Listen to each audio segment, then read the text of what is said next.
This week's episode was brought to you by Docky Perky. If you too would like to support The Whole Rabbit, head on over to www.patreon.com/thewholerabbit, where $5 will get you access to the full show, our big ol' stickers, Discord access, and more.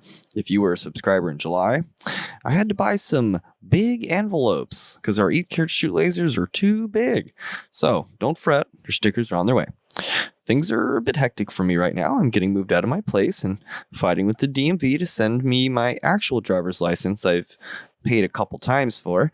And anyway, we wanted to make sure there was an episode this week, so we got good and drunk, watched The Shining a few times, and here's our thought on how it all links up to the bigger picture. Thank you, and enjoy the show.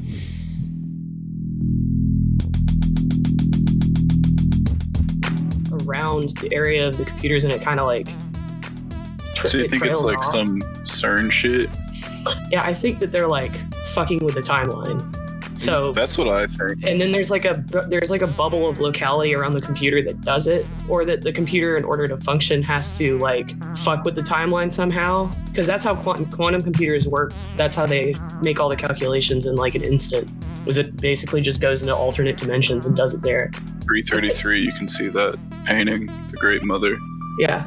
Oh, yeah, it's a native painting, but it's modern.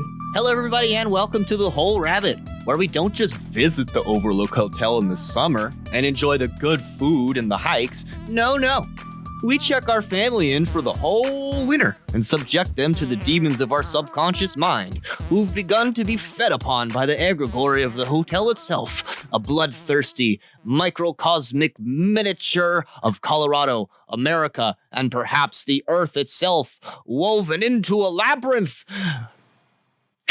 who is patrolled by Jack. Who is he anyway, and why does he call himself Johnny? Today we're discussing perhaps the headiest horror movie ever made, The Shining. I'm your host, Luke Madrid, and today we're joined by Mari-san and Set. Hi. Hey. Jackrabbits, patrons, friends of The Whole Rabbit.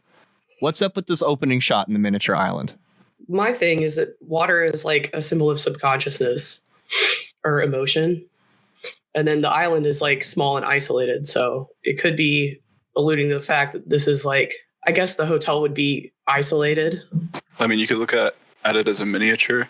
You see throughout the movie there are a lot of miniatures, and that sort of supports your meta-narrative theory, Mari. Oh, yeah, about it being a book. And could we say that there's more underneath the surface than there is above the surface? Oh, probably, yeah, that's a good point. And maybe this little island connects to the bigger one, but who can say, it's like underneath the surface. So they're already connected to the hotel before they even get there. Because when Jack arrives, he describes later when Wendy's serving him breakfast in bed, God bless her soul. He's like, it's like when I arrived here, I knew what would be around every corner. Woo. So Jack, I think, has The Shining himself. He knows what's going to be around every corner or maybe the hotel has tapped in his latent ability. Yeah, I think the hotel definitely is feeding off of their energies. Oh, for certainly. And it preys on Jack because he's the weakest. Well, he's the one who arrives first. Right. So it kind of like latches onto him. And his yellow beetle snakes through the countryside. We know that the color of the beetle has changed from the Stephen King book. We see the red beetle crashed later as Halloran drives up to the hotel in the snow, indicating that Stephen King's work has been hijacked by Stanley Kubrick, and this is now Stanley Kubrick's vehicle. We're going to see some meaningful changes between the novel and between what Kubrick did here with the film. And those differences are oftentimes important or puzzle pieces that you can use to investigate what Kubrick was getting at. And so Jack arrives to the hotel first because he has a job interview. He's out of work right now. Mm-hmm. He's having a hard time. He also has creative block. Well, at least that's how it's portrayed. Is he even really qualified to say if he has writer's block? How long has he been a writer exactly? Do we know? No, I don't really think you get any of that, at least in the movie. I think he's just been working on that script for a couple months is what it says. Right. So has he already been working on it? Yeah. Yeah, he's coming up there to clear his mind. Yeah, because that's what artists do, have to change their environment to, if they have problems getting their creative energy going, you can usually just get it flowing by going somewhere. Getting a change of scenery. Right. Well, and speaking about him being in between jobs, something that you noticed, Luke, was that he was previously a teacher, right? And that he is no longer a teacher. I think the scene with Wendy and the social worker is where the whole story unfolds and where the true horror of the film can be discovered. Right. A lot of it can even be condensed down into this one section of dialogue that Wendy has. She says, "My husband had been drinking and he came home about 3 hours late, so he wasn't exactly in the greatest of moods that night. And Danny had scattered some of his school papers all over the room, and my husband grabbed his arm to pull him up and away from them. It's just the sort of thing you do 100 times with a child in the park or the streets. But on this particular occasion, my husband used too much strength and injured Danny's arm.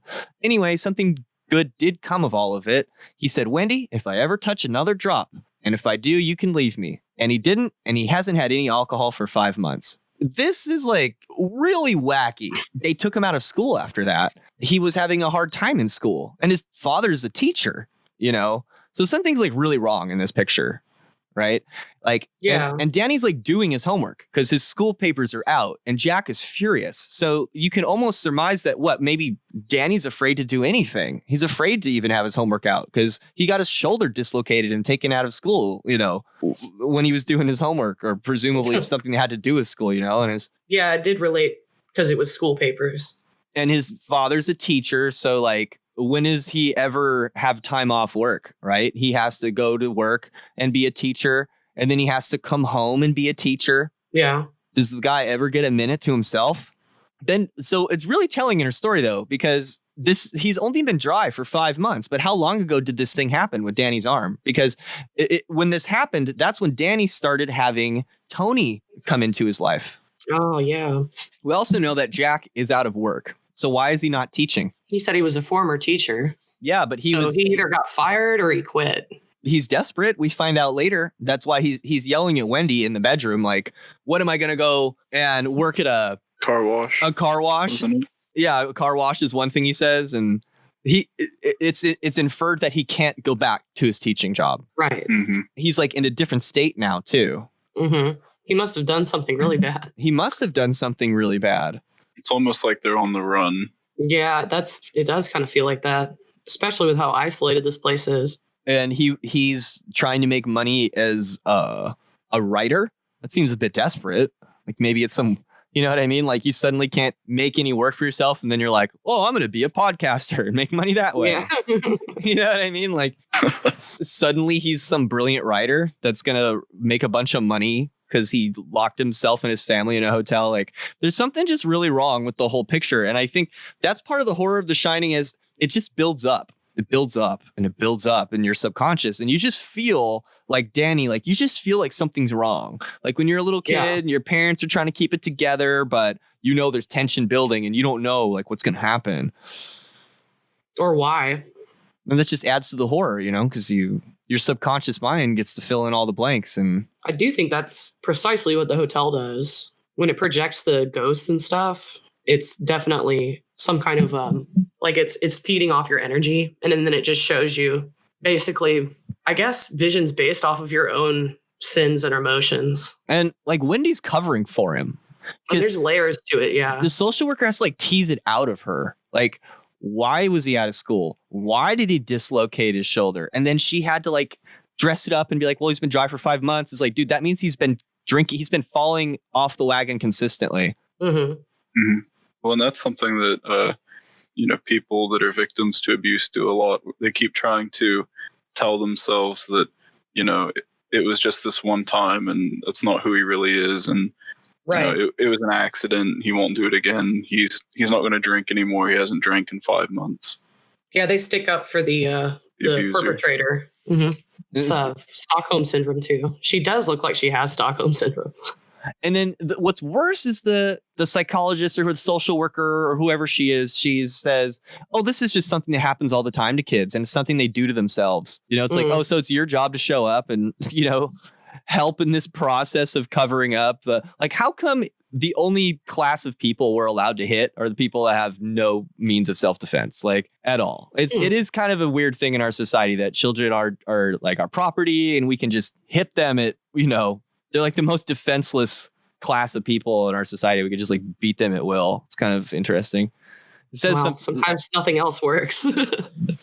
Well, how are we not supposed to extrapolate that same reasoning and logic out to greater civilization? How are we supposed to learn as children that bad behavior is met with force and severity, and then in adulthood you have to be like, no, because we're told, like always be nice, always be respectful, always be helpful, but then we're told, we have to beat out the competition. I don't know. Now I'm talking about Metal Gear Solid, but anyway.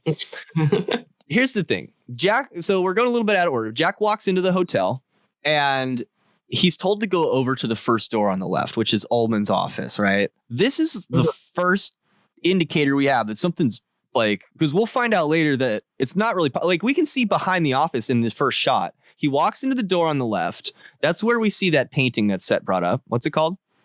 It's called The Great Mother. It was made by Norval Morrisseau. And it's sort of this foreshadowing or representation of Wendy. And you can think of it as, because Native Americans and the way they were slaughtered is a really large theme throughout this movie. And, if you don't already know, Jack is trying to, or will try to kill his family later. And so that painting sort of represents Wendy. And in the same way that the Native Americans were slaughtered, Jack will try to slaughter her and Danny. Yeah, I could probably re-say that too and be slightly more eloquent and not trip over my words. So if we just do a little Wikidemia real quick, in Aztec mythology, the Metztli was a god or goddess of the moon, the night, and farmers. She or they were probably the same deity as Yohateketl and Koyolahuki and the male moon god Tequisticatl. Like the latter, she feared the sun because she feared its fire.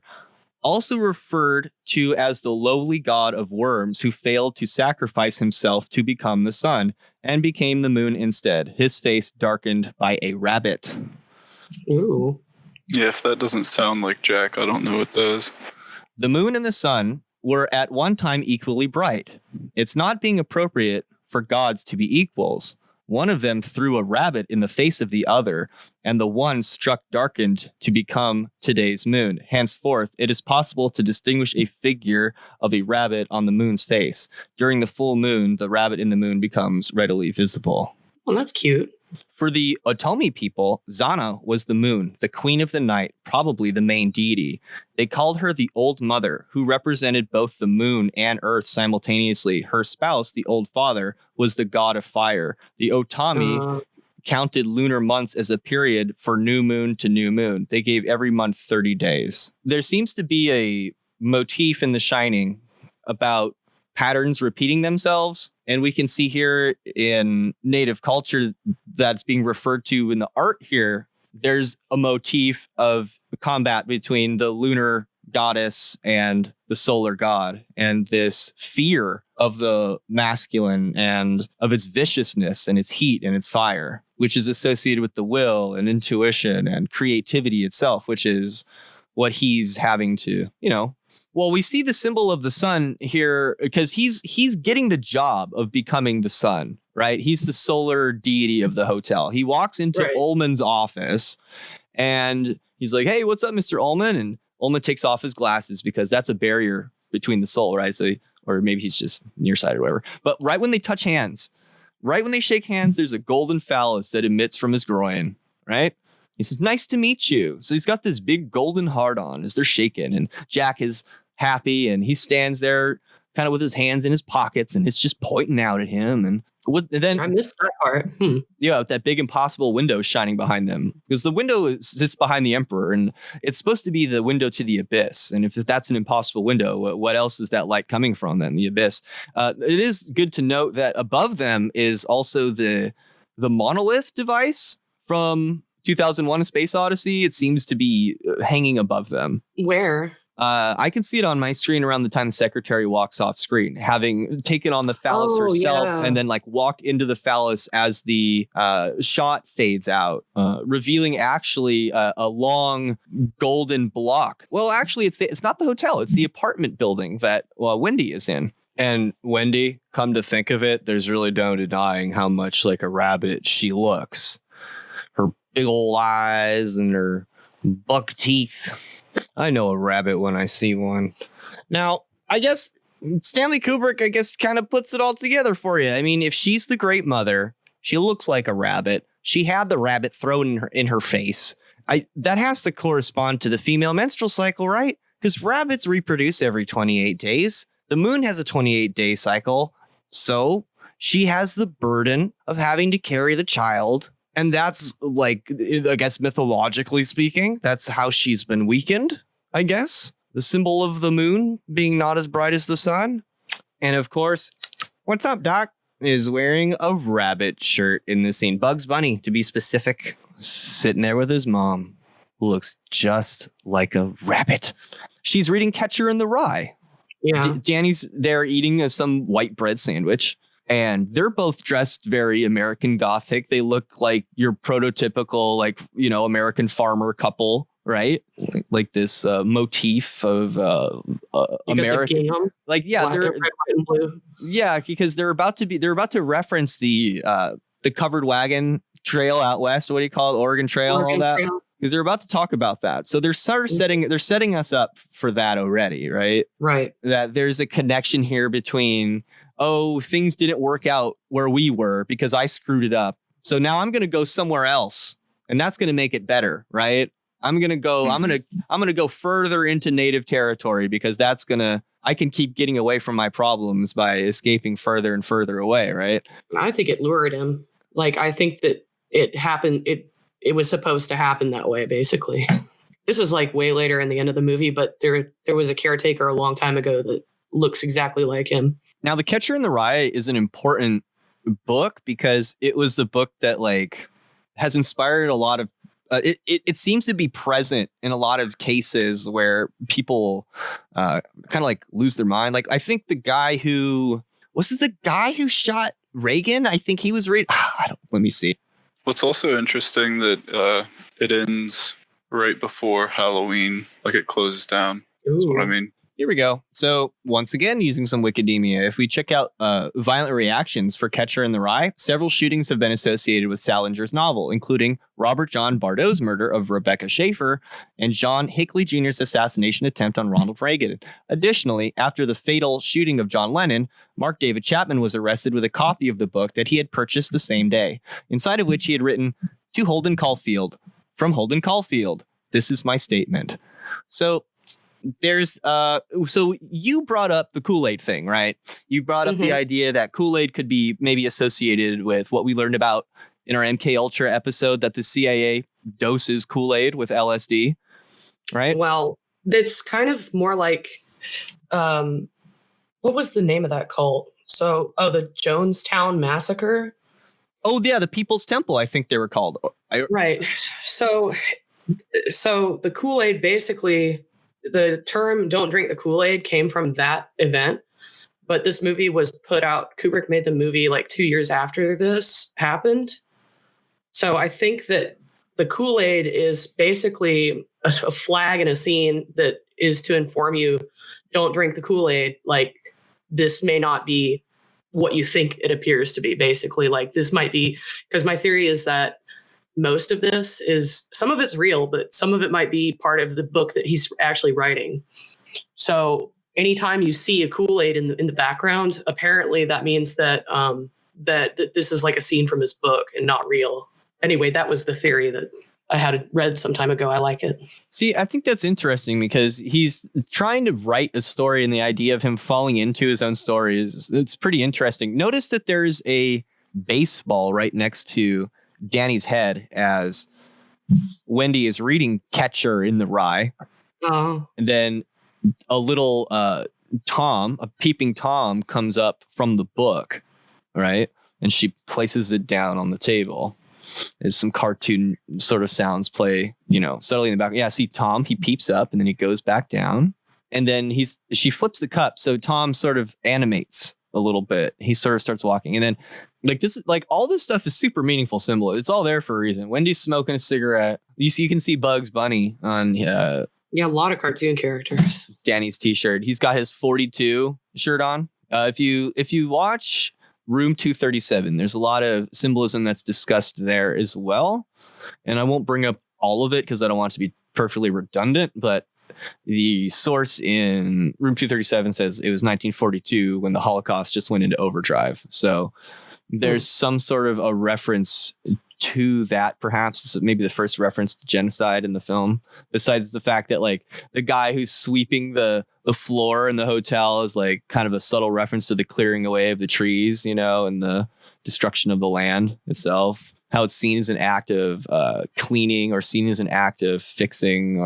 And so in the same way we saw the baseball behind Danny's head, we can see an eagle sort of protruding behind Ullman's head and his partner's head, who's sort of like the equivalent of a cigarette smoking man in a lot of these films, but he's not. I don't really see him smoking a cigarette the way other characters are in this film. There's a American flag on their desk too. Yeah, so it's these symbols. He's a symbol of the man. He has a very Donald Trump look about him, Likewise, in the tarot tradition, hay or window is sometimes associated with the emperor as well. And once again, the impossible window is definitely worth noting.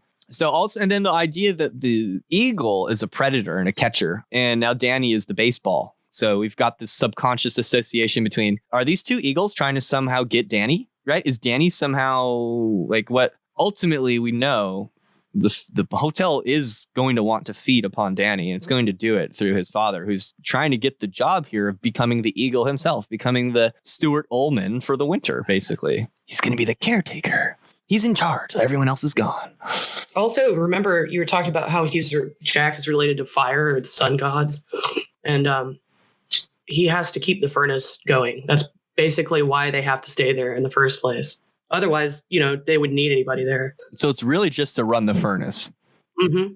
And so we're brought back to some of the other motifs that we've looked at in Dr. Sleep and in esoteric symbolism, that it's possible that the elites that fashion themselves the caretakers of this big wild, right, that goes through various cycles. There might be a golden age. There might be a Kali Yuga or a dark age, where things change and get darker. And either way, when things get bad, they got to keep the boiler going. And is this a reference to like feeding the furnace of Baal Hammon? Is this a reference to the Moloch, the giving away your firstborn? So right. Well, it feeds on your psychic energy. Because he definitely becomes the bull throughout the film. Right. So the hotel controls the bull and uses it to make the sacrifice, basically. Because Grady did it too. Which is funny because they explain how Grady killed his family, and like Jack gets the axe at the end, like as if he's going to reenact it. Yeah, because Grady hacked his family to bits with the axe, so right. So he's going to do it now. And it's like where'd he get that idea, huh? Well, Grady, I think the hotel. Grady puts him up to it, right? But he uses the same manner of murder, is what I was like. I thought it was interesting that he picked that tool. Oh, right. Because he's just basically copying what Grady did, and yeah, because the hotel like obviously has influence on him because it's the one that told him, not Grady. Grady is just like a spirit that it's playing with like a puppet. I definitely want to move through some more of the symbolism here if we can. Like I noticed that in this seems to be somewhat relevant. When Jack is in the lobby, he's reading a Playgirl magazine. Oh yeah.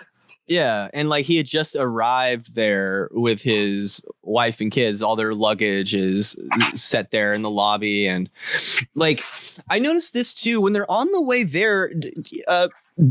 Danny does a very typical like little kid thing where he doesn't eat breakfast, and then you're like in the car on your way to where you're trying to go, and he's like, "I'm hungry," and Jack is like, "Well, you should have eaten your breakfast," and yeah.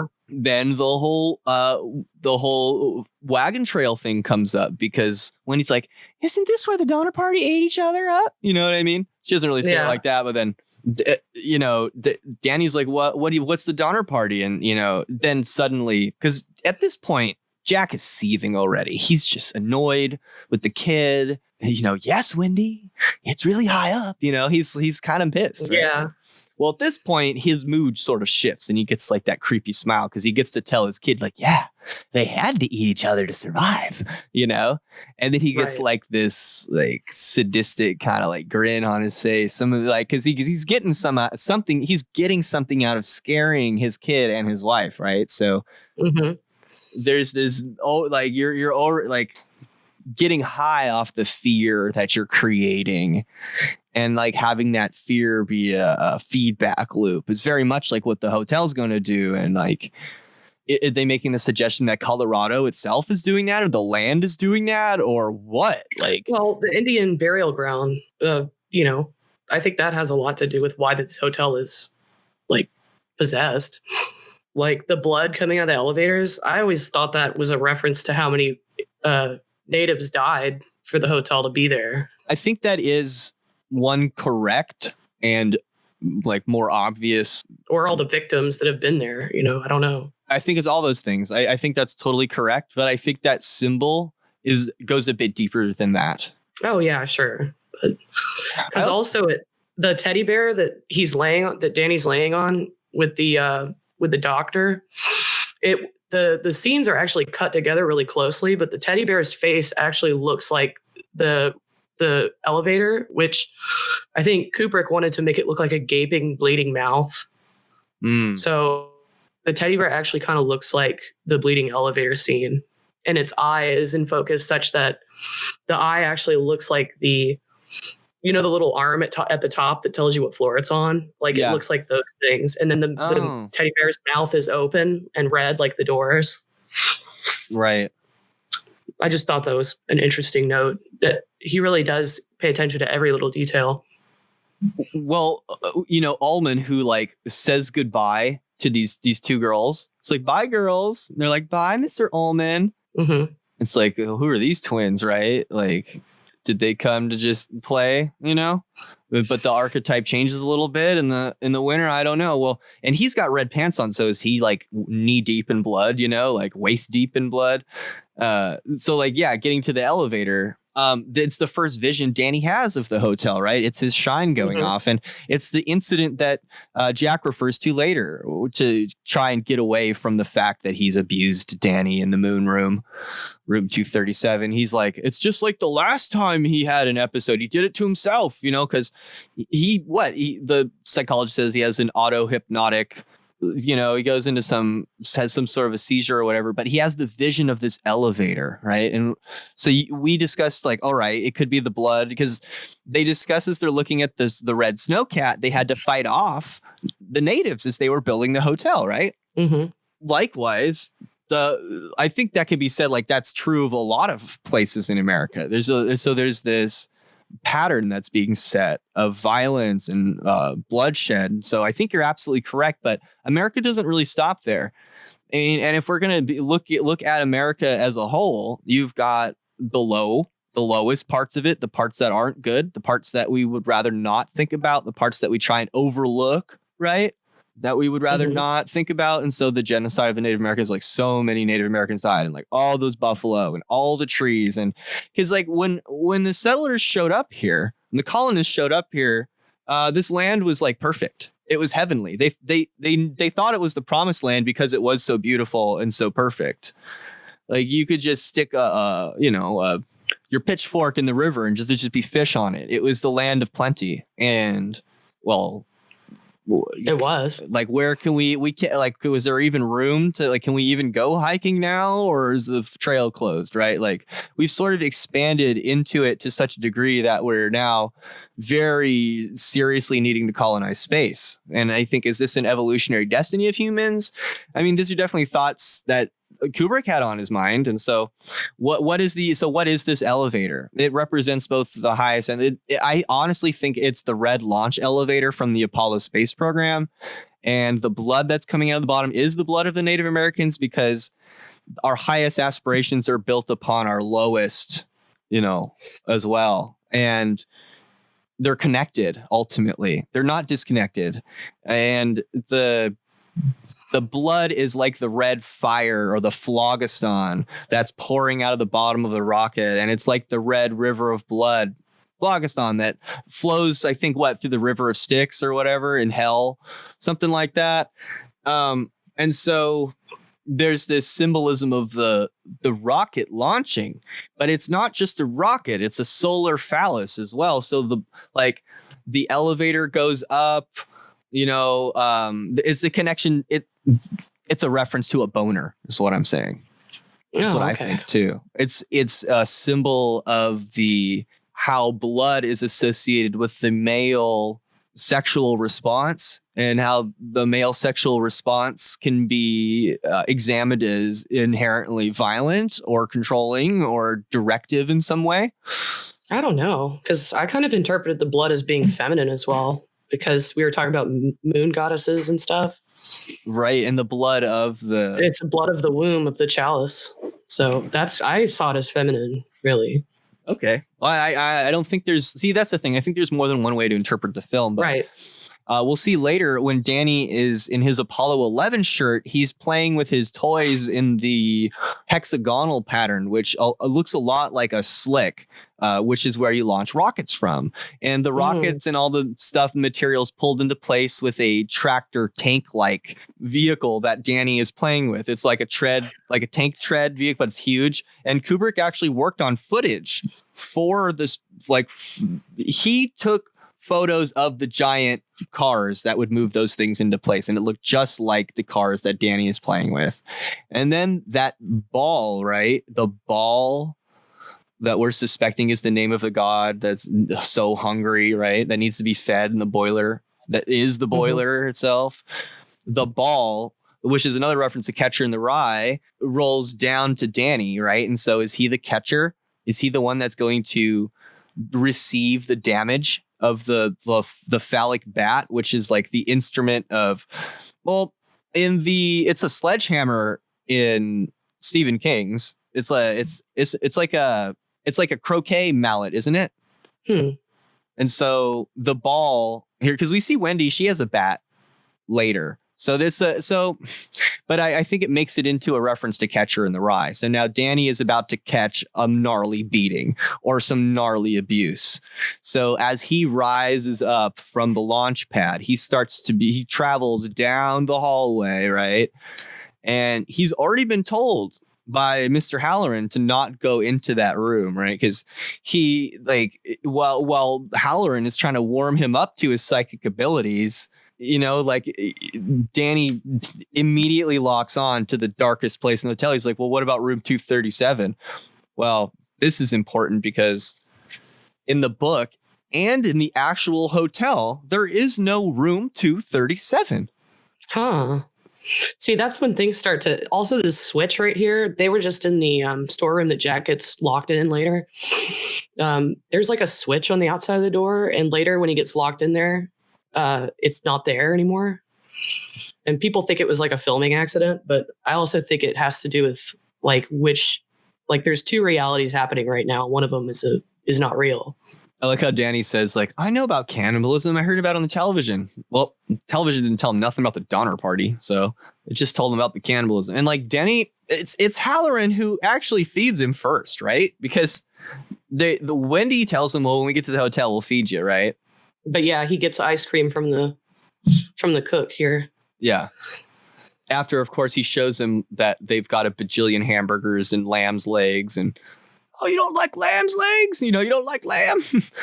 Kind of a reference to maybe a sacrificial lamb or the son who has to be sacrificed for the greater good. And maybe that's a reference to the fact that even our mainstream religions are ones that we accept and sanctify still carry echoes of the past, of needing to sacrifice our children, and the king's children, right? That same thing, right? Jesus Christ being the Son of God and being his only child, not his second child, not his third child, his firstborn, right? So, and that's that seems to be really important to Christians, right? I mean, if he's not, that kind of screws it all up. And so why is it the most important thing about Christ is that he is a ritual murder sacrifice to his father, who demands blood, because the blood ultimately is going to fix the problems, basically. And this is not a new idea. This is not a new Christian idea. This is something the pagans practiced. This is something that, and can we even say that that is the height of our spiritual practice? Probably not. It's probably a degraded form of magic and religion to which there's a higher path. And we've just been stuck in these caretakers that really aren't even doing the work. They're making us do the work. You see that Jack doesn't actually do anything. It's really Wendy who's the one who's checking the boiler, who's making the food. What is Jack actually doing? Fucking going crazy. Right? Well, and you could probably talk about the cigarette a little bit here, about how she smokes the cigarette and it makes her more masculine, and then she starts taking over the hotel and doing everything that Jack is supposed to be doing, taking that father role. Well, cigarettes help you concentrate, right? They help you think. They help you stay focused. Well, that's a lie, but is it really. A lie? It's a stimulant. I had heard that. I'd heard it's not good for your lungs and probably not your heart either. But people that have nicotine tend to get like Alzheimer's less and stuff, right? Like smokers don't get it as much, I don't think. I think it has to do with something else, but coffee and cigarettes are one of the best things that you can do for people that suffer from schizophrenia. Oh, wow. Have you ever visited a mental hospital? What are they doing in there? They're smoking cigarettes and watching television. And smoking more cigarettes and more cigarettes and more cigarettes. I've seen it with my own two eyes. It does not seem to be a no-no. Like, you might go to a mental hospital not being a smoker and come out a smoker. It could happen to you. I think it's the same way that if you give somebody who's hyperactive Adderall, it calms them down. Yeah. What up, Rona the Time Waste? Also, what up? I'm here now. Whoa. You bombed our episode. Hey. I've got, of course, the Magic Black Man on my screen, and of course, anytime. Wow, that's true. Suddenly, I a drop wild in Rona. from time to time. Yeah, I'm in a parking lot, and I had a moment, noticed the voice chat was open, just dropping in. Awesome, man. See, this is what it's like. This is what it's like on our Discord, man. You can just hop in if you're one of us. Dude. One of Discord's us. Perfect. Get in this. Yeah, become a Patreon. It's like $5, man. It's cheaper than coffee, which will keep you from going crazy. Don't listen to anything we say on the show, please. Just keep listening. Look, just instead of buying your pack of cigarettes, just become a patron. Yeah, and then buy cigarettes. Same amount of stimulants. It'll keep you up at night. Or do both. Exactly.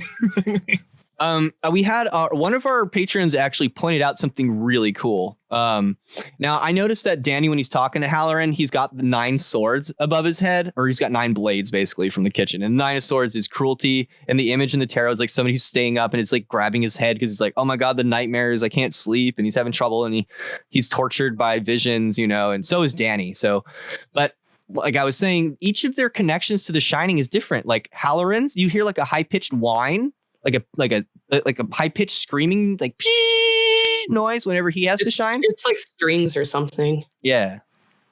And then Danny has a heartbeat. Oh, did we scare Rona off?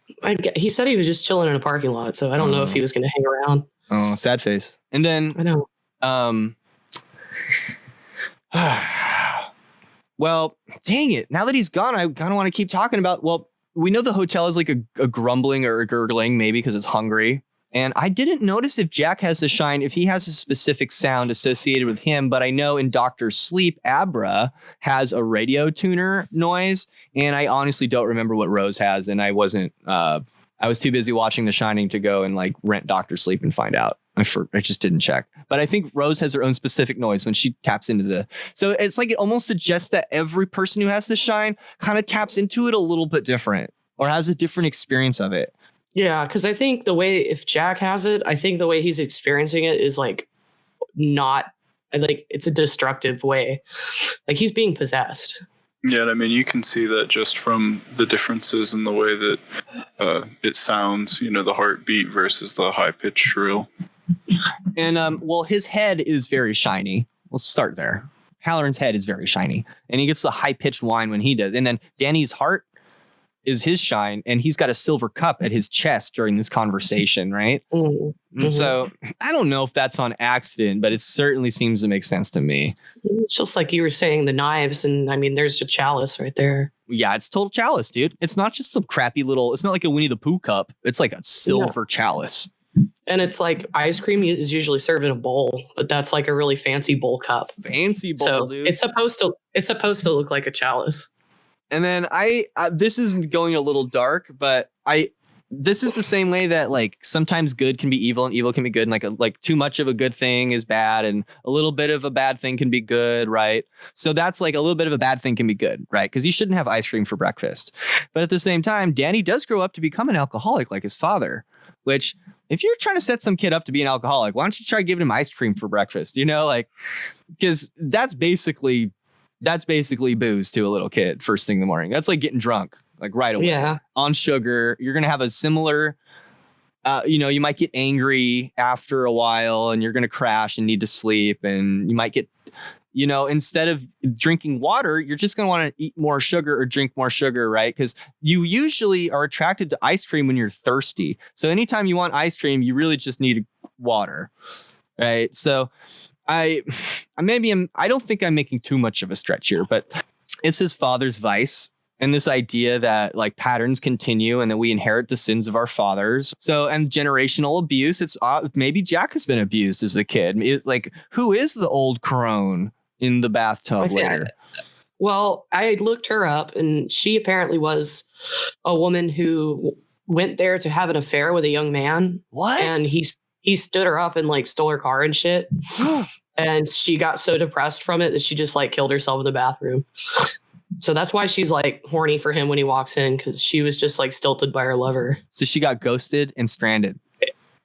Yeah, exactly. So she just like offed herself in the bathroom. So those spirits are people who were in the hotel. And I don't think all of them did bad things. I just think bad things happened to them or around them.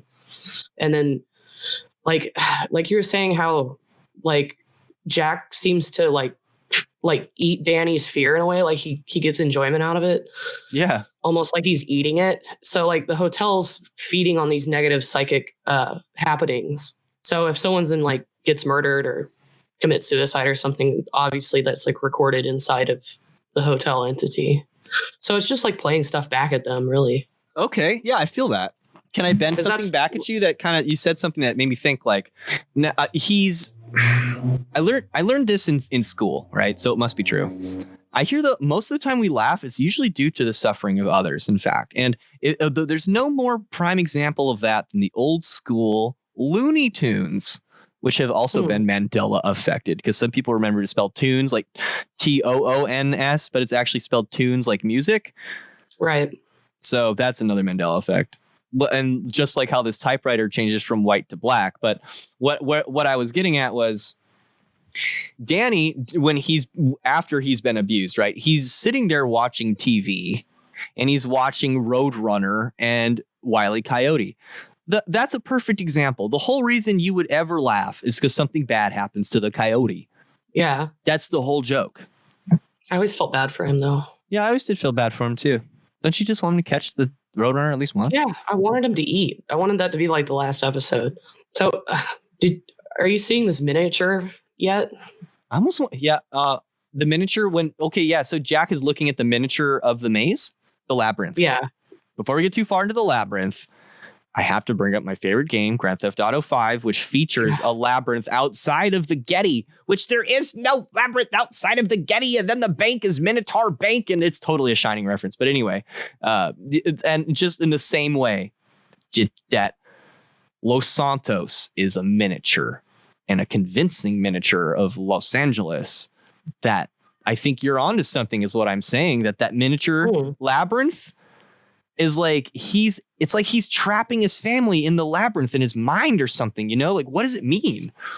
Like when he looks down at it, you can see Wendy and Danny walking in it. So honestly, again, every time I see Jack in his altered state, I'm just viewing it as the hotel. So it looks to me like the hotel is watching them. And so the hotel's 'Cause watching them, and he's watching his family. Well, through Jack's eyes, in other words. Mm. It's using his eyes. So. And maybe Jack is looking at his family through the hotel's eyes now. So you stare into the abyss. Yeah. The abyss stares back. Yeah. And also the maze, it seems like the maze is mostly a reflection of itself. Like the top half and the bottom half of the maze, if you sliced it in half, they would be like a mirrored reflection. As above, so below. So, and like, you know, Danny, he does figure out how to get out of the maze later, right? Yeah. Where Dad just can't. And it's maybe because he actually spent time in the maze with his mom. Actually walking through the labyrinth. I keep saying maze. It's a labyrinth, right? Yeah. I mean, it does have dead ends, though. Oh, now she's opening a can of Libby's fruit slices as she's watching the television right before she serves Jack breakfast in bed. He has the eagle on his shirt, which symbolizes now he's taken on the eagle role of Ullman and the management, etc. Oh, yeah. Also, wait, I think when that scene, when Ullman shows him the bedroom as well, when he turns around and in the bathroom, the window's behind him after that point. Oh, that was cool. So he becomes the emperor, in other words. Okay, I get it. That's cool. So I want to address one proof of your theory that seems to make sense symbolically to me that I couldn't make sense of before. Mm-hmm.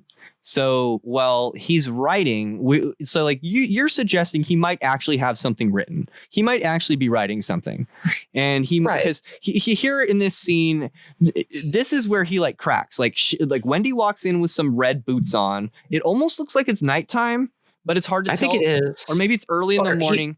He might have drawn the curtains though. It's hard to say. Like he doesn't want the light to come. Like he's working better in the dark. It's not obvious really. And the typewriter has now changed to black. We know that something is amiss. The Mandela effect has happened. Like the also remember that the sculpture in the centerpiece on the table. Yeah, that sculpture from earlier is not here now. Oh, it's not? Okay, I didn't notice that. Also, there's a chair behind him in one shot, and it disappears. And then it kind of it reappears again along with a side table behind him. Also, he's wearing a green shirt. Okay. And he's sitting in a chair that has two pillars on each side. And there's a 7-sided flower petal, like 7 petals in this flower. So it looks like a 7-sided star. So you got green, you got 7-sided star. The two pillars suggest the Kabbalah.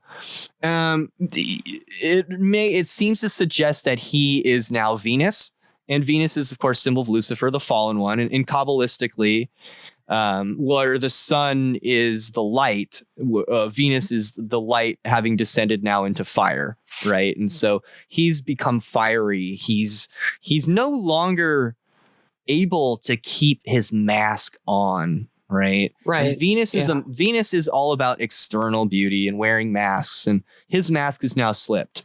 He's fallen. He's basically like, bitch, I don't want your fucking sandwich, right?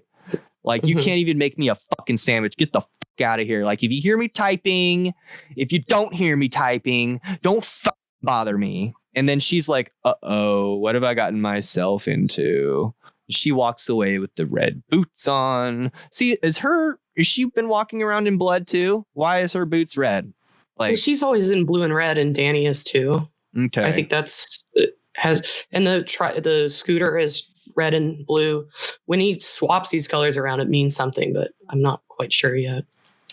So to give credence to your theory that there's two worlds and one he's writing and one that's like kind of not real, is like, yeah, that indicates that he's either completely fallen in or whatever. I think that's right. He's starting to slip inside of his story now. Yeah. Instead of it, because when she actually tries to read it, like the pages of Jack, all work and no play makes Jack a dull boy. Like, I feel like that's what he would have had his character write to go great, because he wanted to write probably a horror script or something. And even though it's the same line over and over and there's misspellings, it is like formatted pretty well. Yeah, I mean, so I don't know. It's artful.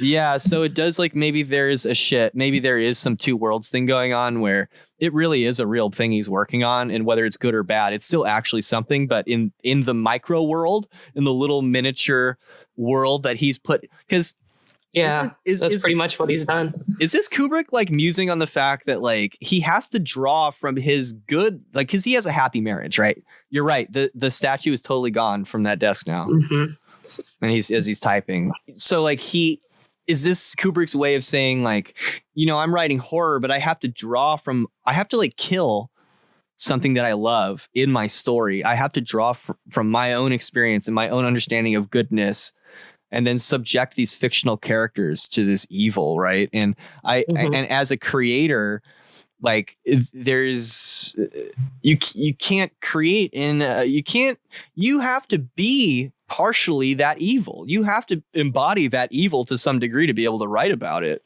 Or if you do start writing about it, maybe you do start embodying it. There's this dangerous part of the creative process, because creation is associated with fire, the intuition, willpower, and fire both is a staple of civilization. It's maybe what allowed us to become civilized, but at the same time, it can burn down civilization.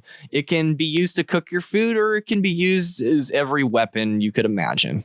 And who brought the fire to us but Prometheus, the archetypal Lucifer, who Jack has now become in his fallen state.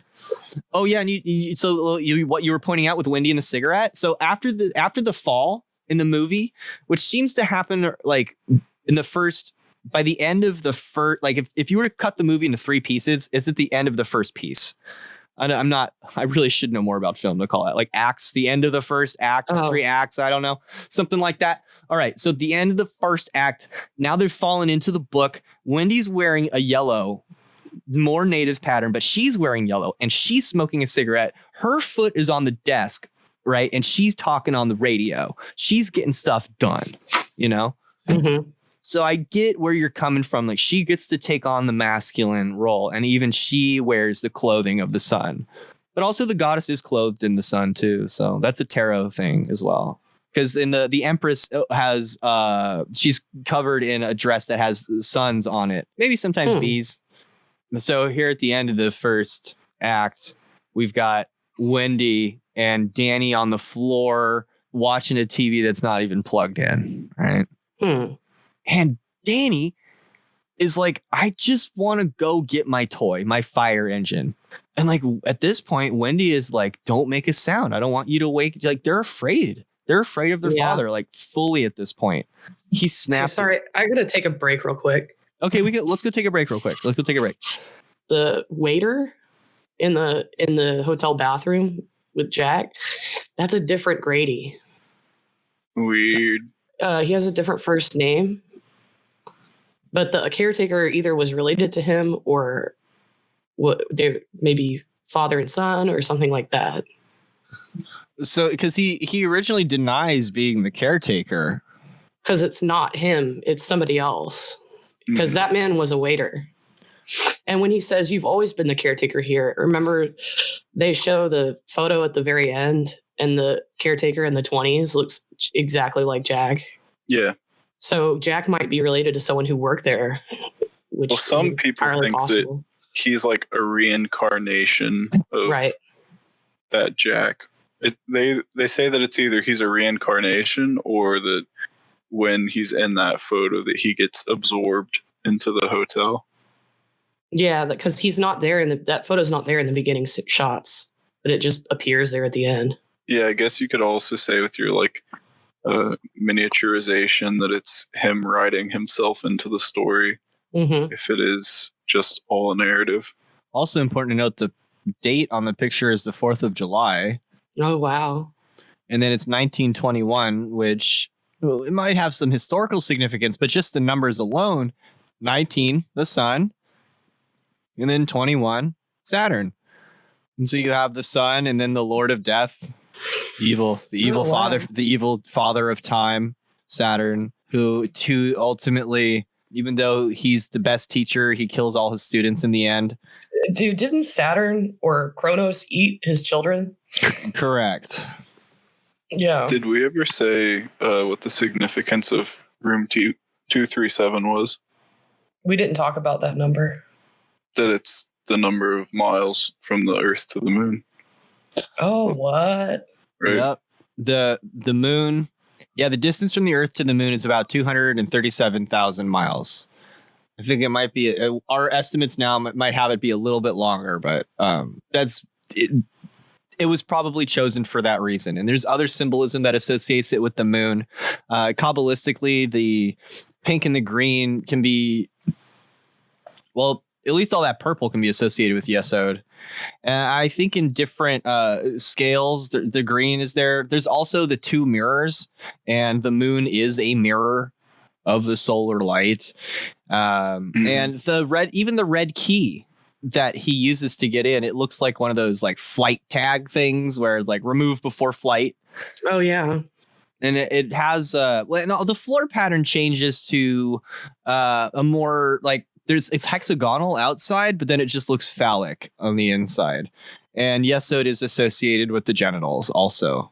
It's the sphere of the moon as well. That's maybe not the most obvious thing. I don't know if I already mentioned that. So there seems to be some Kabbalistic symbolism, and then mixed with the Apollo, the moon and the sun, because the moon and the sun are like lovers, right? I mean, this is an archetypal thing. And so if Danny is the sun, then like, who's the moon, right? What's going on in there? Like, there's some bad sexual thing, maybe.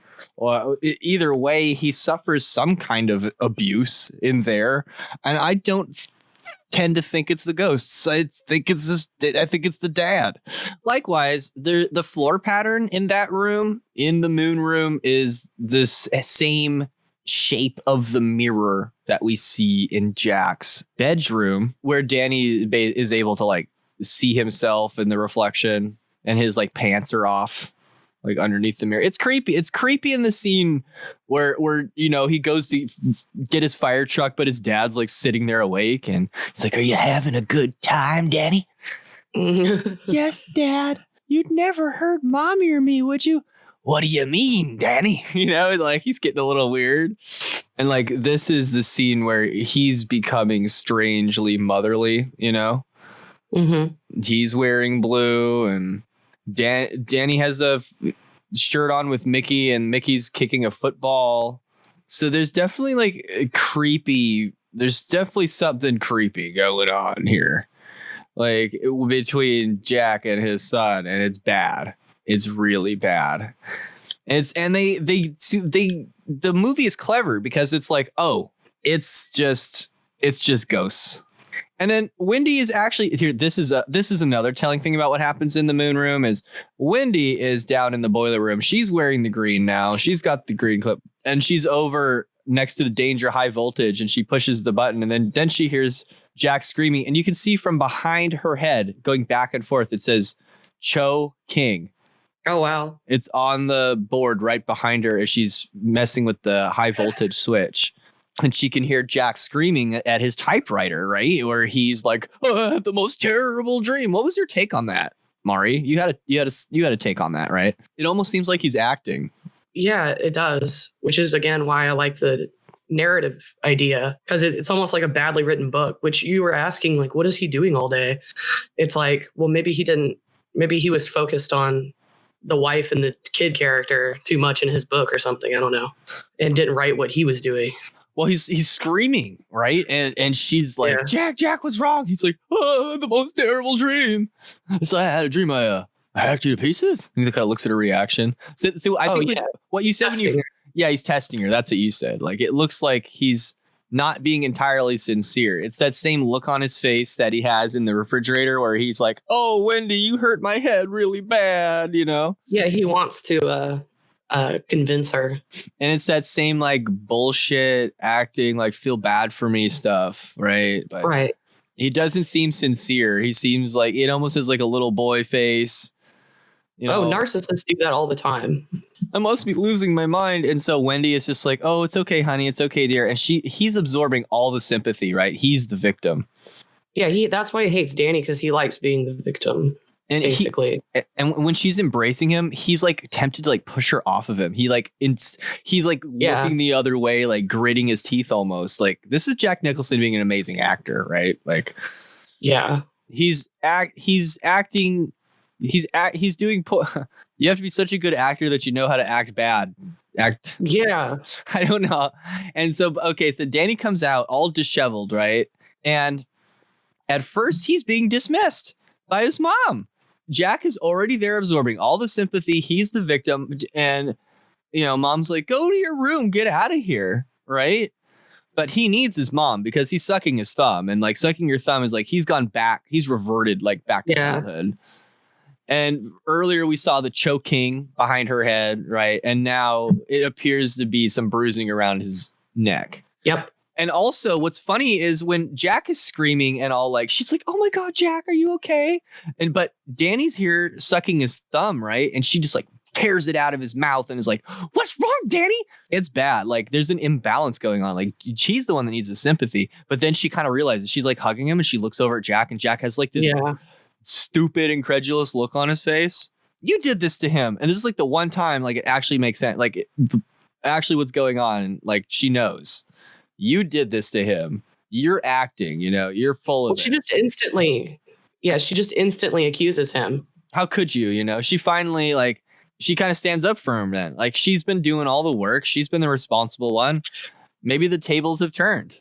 But it's weird too, because she's like, I don't know, like she was defending him before, but he apparently didn't do it this time. And now she's like she cracks then. But because apparently Danny tells her that the woman did it to him in that room. Right. So what if it didn't? What if it wasn't him, but like he's living underneath all that guilt and she just brought it up again and tore the wound open? Because I don't know, man. That sort of seems like how he's acting as he goes into the gold room.